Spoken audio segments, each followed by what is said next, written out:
Hi and welcome to another video. My name is Thomas and this is Pilot's Workshop.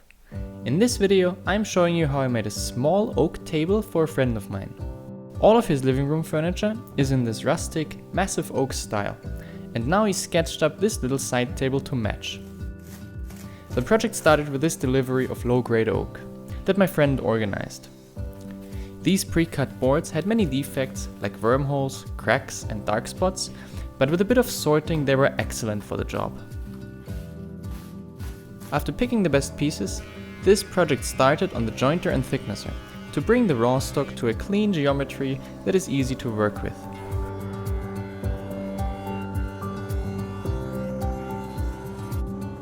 The first parts I made were the legs. Before laminating them out of 3 pieces each, I cut 12 of these boards to be a little bit wider and a little bit longer than they needed to be, to give me some slack for the glue up.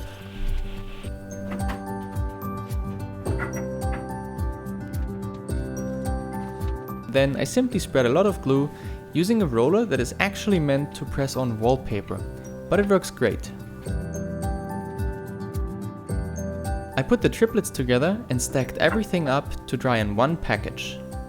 This way I wouldn't need as many clamps, and the legs were less likely to warp in the process.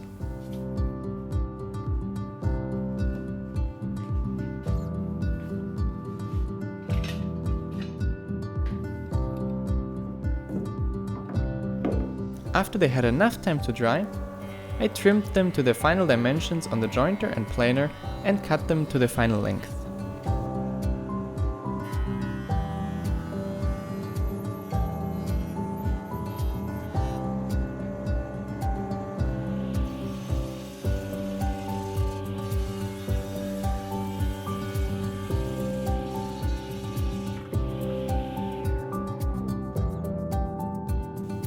Then I continued with the 2 tabletops.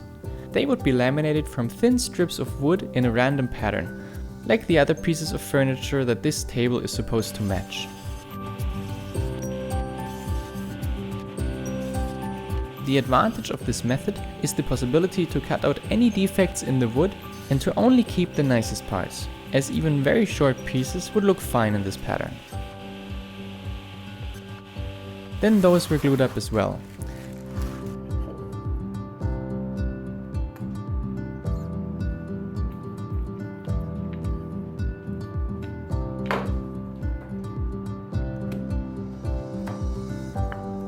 The tricky thing here was to keep everything from shifting and moving around when I applied some clamp pressure. So I tried out different methods. In conclusion, I can say that I definitely need more clamps.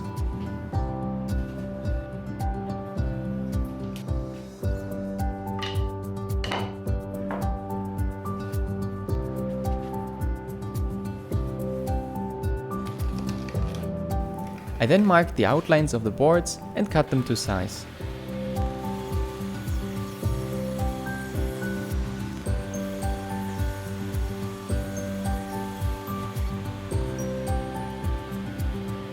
Next, I cleaned up the edges and surfaces on my big belt sander.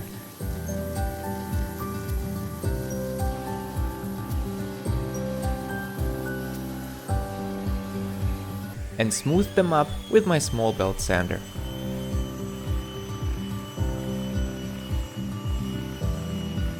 Then came these cutouts in the corners.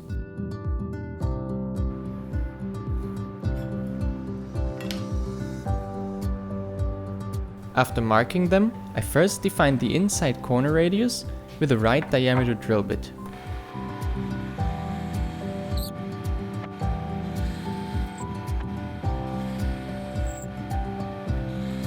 And that way it was easy to take out the rest of the corners.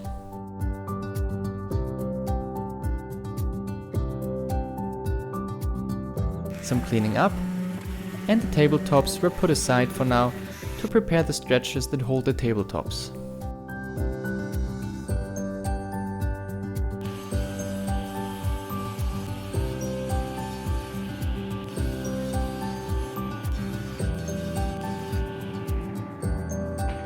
Clamping them together and sanding them all at once makes sure that they all have the exact same length. Now everything was ready for the next step. Every edge and corner of this table receives a 3 mm radius, and even though this could be done by hand with a sanding block, I used a roundover bit with a guide bearing on my workbench, aka router table. To keep the chaos under control, I have a dust collection connected to the router from underneath. The pin is there as a starter, to give a small rest for the workpiece in the first moment when I bring it into contact with the spinning router bit. In moments like this, I am extra happy about having my workbench.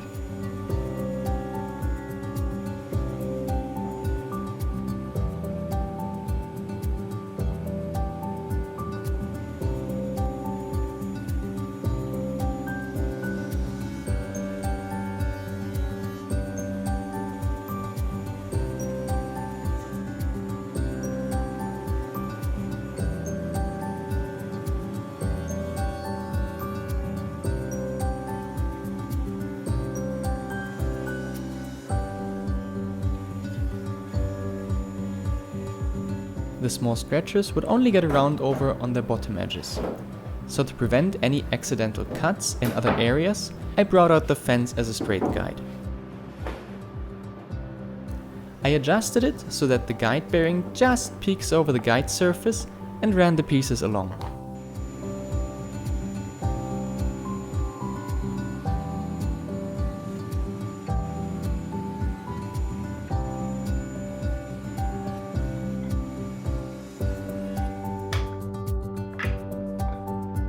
Next came the fine sanding of all surfaces, of all parts with 240 grit sandpaper, which is always the longest and slowest, seemingly endless, but also one of the most important steps.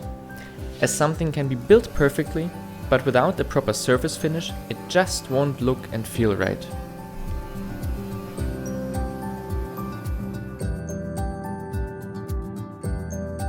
Then I still had to prepare all the joints for the table.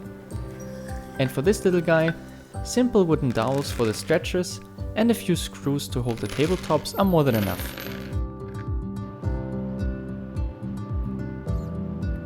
So the next step was to mark and drill all necessary holes. I took my time with this step to make sure that the tabletops could later be screwed on in any direction on the finished table. The stretchers received deep countersinks. What you can't see in the video is that I am using the integrated drill depth stop of my drill press to make sure that everything stays consistent. An alternative for that would be an adjustable drill stop that can be fixed to the drill bit itself, or simple tape marking the desired depth.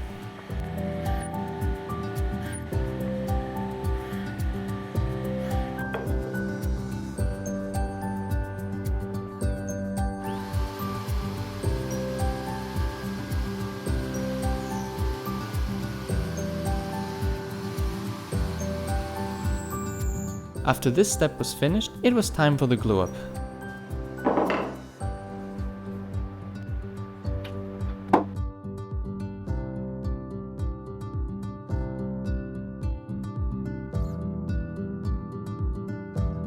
I already screwed on the tabletops in this step, which helped to align the legs and stretchers.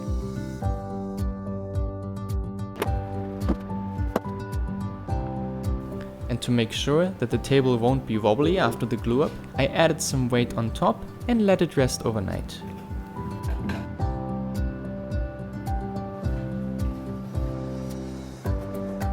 The next morning, I fine-tuned the tips of the legs to make sure that they are all on the exact same height as the table surface.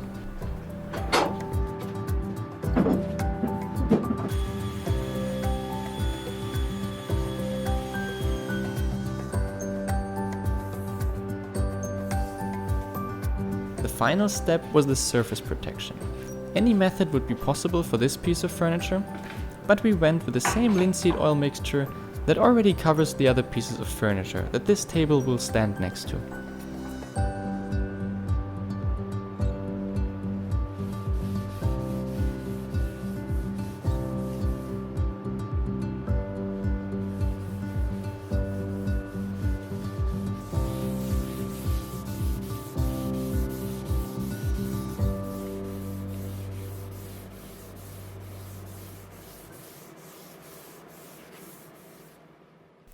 And here it is finished and in its natural habitat.